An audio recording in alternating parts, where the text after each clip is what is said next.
بسم اللہ الرحمن الرحیم۔ زندگی اتنی مصروف بنا لو کہ دوسروں کا عیب دیکھنے کا وقت بھی نہ ملے۔ ایسے شخص کو کبھی مت گنوانا جس کے دل میں تمہارے لیے محبت، فکر، عزت اور چاہت ہو۔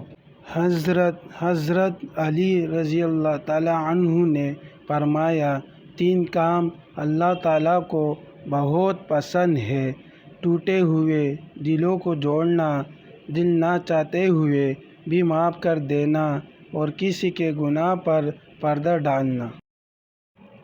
مکمل 2 ہی دانوں پر یہ تسبیح محبت ہے، جو آئے تیسری دانہ یہ ڈوری ٹوٹ جاتی ہے۔ مقرر وقت ہوتا ہے محبت کی نمازوں کا، آدھا جن کی نکل جائے قضا بھی چھوٹ جاتی ہے۔ محبت کی نمازوں میں امامت ایک کو سونپے، اسے تکنے سے نیت ٹوٹ جاتی ہے۔ محبت دل کا سجدہ ہے جو ہے توحید پر قائم، نظر کی شرک والوں سے محبت روٹھ جاتی ہے۔